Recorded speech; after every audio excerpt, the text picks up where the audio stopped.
কি তানভীর, আমি কিন্তু তোর দানতে আইছি বন্ধু, আমার কাছে টাকা নেই। দেখা যাক লাস্ট টাইম প্লেটগুলো পরিষ্কার না করা লাগে আমাকে। বিষয়টা হলো কি যে আমাদের মানিব্যাগ ফাঁকা, এখন খাইয়ে কি করে বেরোবো সেই টেনশনে আছি আমরা এখন। হোসেন, তুমি কাজ থেকে কি চুরি করিস বন্ধু? তুমি কিছু চুরি করিস কাজ করতে? আর কি পানি চুরি করিস? পানিটা কি না তুমি কিছু চুরি করনি? না ভাই, হচ্ছে কি প্লেট কিংবা গ্লাস চুরি করনি? না এ তো সম্ভব না।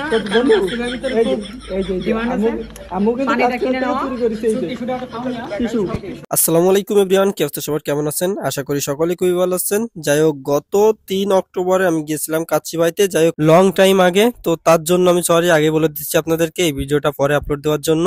তো অনেকদিন অসুস্থ ছিলাম, প্লাস আরো ঝামেলার কারণে কিন্তু ভিডিওটা আপলোড দিতে পারিনি, তো এখন ভয়েস ডাবিং করে তারপরে আপলোড দিচ্ছি। তো আপনাদেরকে এই ভিডিওতে দেখাবো হচ্ছে কাচ্চিবাইতে কে কে গেছিলাম, আর কাচ্চিবাইয়ের খাবারের দাম কেমন, প্লাস হচ্ছে গিয়ে আমার যে অভিজ্ঞতা সেটা আপনাদেরকে এই ভিডিওতে শেয়ার করব। তো আপনারা বেশি দেরি না করে ভিডিওটা কন্টিনিউ দেখতে থাকেন। গাইস, দীর্ঘ 4 ঘন্টা বসে থাকার পরে হোসেন তানভীরের সাথে দেখা, আর আমারে নিয়ে যাচ্ছে রাত 8টা বাজে এখন কাচ্চিবাইতে যাচ্ছি। টিট কিন্তু হোসেন তানভীরের পক্ষ থেকে, আমার পকেটে কিন্তু টাকা নেই, টাকা দেবে হোসেন তানভীর। এই যে কেবলটা হচ্ছে গিয়ে এইসব সামনে, এই যে কোতোয়ালি মডেল থানা। তো আপনাদেরকে এখন একটু বলি, সেটা হচ্ছে গিয়ে ওই দিন আমার কলেজে একটা অনুষ্ঠান ছিল, তো তার জন্য একটা কাজে আমি গেছিলাম সন্ধানী সুপার মার্কেটে, যার জন্য ওইখানে আটকে যাই 4-5 ঘন্টার জন্য। আর তারপরে ওইখানে হোসেন তানভীরের সাথে দেখেন, তারা বলে যে কাচ্চিবাইতে যাওয়ার জন্য, তো একটু পরে আমরা কাচ্চিবাইতে চলে যাই। তো একটা জিনিস দেখাচ্ছি, দেখেন আমার ট্রিট দেওয়ার নাম বলে তারা অবস্থা দেখেন,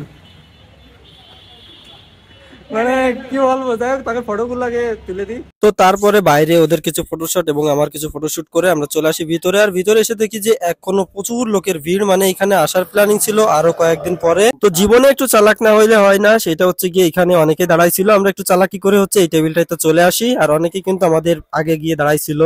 হোসেন, তোমার এখন ফুড ব্লগার বানাই দিই, খাওয়া শেষ করে তুমি হচ্ছে একটা রিভিউ দিবা, বুঝছো? আর তানভীর তুমি কি দিবা? আমি কি দেব? আমি কিন্তু ফুড ব্লগার না, বুঝছো? আমি কিন্তু রিভিউ দিতে পারবো না। তো এখানে আপনারা কাচ্চিবার মেনু কার্ডটা দেখতে পাচ্ছেন, যেহেতু আমরা 3 জন গেছিলাম, তো আমরা 3 নম্বর প্যাকেজটা অর্ডার দিই এইখানটাতে। এরপরে অর্ডার দিয়ে আমরা চলে যাই হচ্ছে ওয়াশরুমে ফ্রেশ হওয়ার জন্য। আর আমার কপালটা এত খারাপ যে আমি এইখানে যখন গেছি তখন হচ্ছে গিয়ে বাথরুমের পানি শেষ হয়ে গেছে, মানে এখানে পানির অবস্থা আপনারা দেখতে পাচ্ছেন, সবাই আর কি দাঁড়াইছিল। তো কিছুক্ষণ অপেক্ষা করার পরে পানি চলে আসে এবং আমরা ফ্রেশ হয়ে চলে আসি আমাদের টেবিলে, এসে আমরা বসে পড়ি এখানে। সিঙ্গেল আর বড় জ্বালা, চেয়ার হারাই গেছে, অথচ আমার বন্ধু মানিক রতন ঠিকঠাক আছে, তাই না? চিন্তা নাই তানভীর, তো কিছুক্ষণ বসে থাকার পরে আমাদের কাচ্চিটা চলে আসে এবং তানভীর সেটা পরিবেশন করে দেয় আমাদের সবাইকে। বিষয়টা হলো কি যে আমাদের মানিব্যাগ ফাঁকা, এখন খাইয়ে কি করে বেরোবো সেই টেনশনে আছি আমরা এখন। খাওয়া শেষ পর্যায়ে সবার মানিব্যাগ ফাঁকা। কি তানভীর, আমি কিন্তু তোর দানতে আইছি বন্ধু, আমার কাছে টাকা নেই, তুই বিল দিবি নি, তাই আমি আইছি। সেই দেখা যাক লাস্ট টাইম প্লেটগুলো পরিষ্কার না করা লাগে আমাকে।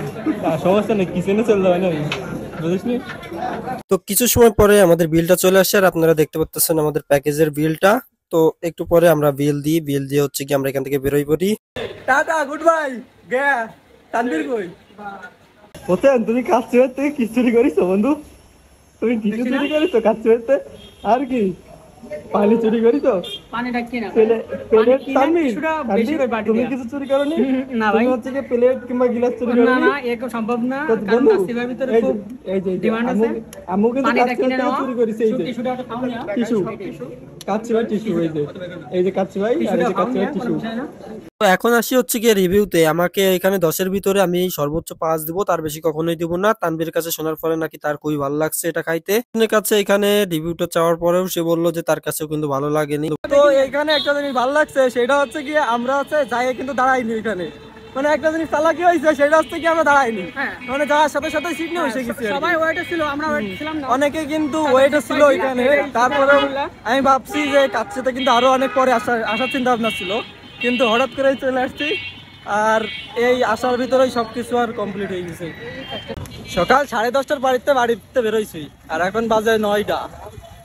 এখনো 5 ঘন্টা যাবত বসেছিলাম এক জায়গায়, একটা কারণে। রাত 9টা পর্যন্ত ফার্স্ট টাইম। এর আগেও বেরোইছি অনেক রাত্রে। তো যাই হোক এখন আর একটা কাজ আছে রেস্টুরেন্টের সামনে, তো কাজটা সারি এখান থেকে বেরোয় যাবো। যাই হোক এই হঠাৎ করে মানে চলে যাওয়া কাছে ভাইতে, আরো পরে যাওয়ার চিন্তা ভাবনা ছিল। গাইস রাত বাজে কয়টা, 10টা 7 বাজে। এই যে 4 পাগল মোটর সাইকেলে, এই যে ওই পুড়ে গেল বাবনি, এই যে 3 পাগল 5টা হাতে তোর, আর এই যে আমি আর এক পাগল 4 পাগল। তো হচ্ছে গিয়ে এখানে বেশি দুষ্টামি হয়েছে, কারণ 3 ফ্রেন্ড কিন্তু অনেকদিন পরে একসাথে হয়েছিলাম, আর একটু দুষ্টামির ফলে আপনাদেরকে ভিডিওটা দেখাচ্ছি। তো যাই হোক, সবাই সুস্থ থাকবেন, ভালো থাকবেন, আর আমাদের দুষ্টামিকে কেউ অতটা নজর দিবেন না, সবাই একটু ক্ষমার দৃষ্টিতে দেখবেন। আল্লাহ হাফেজ সকলকে, দেখা হবে নতুন আরেকটা ভিডিওতে।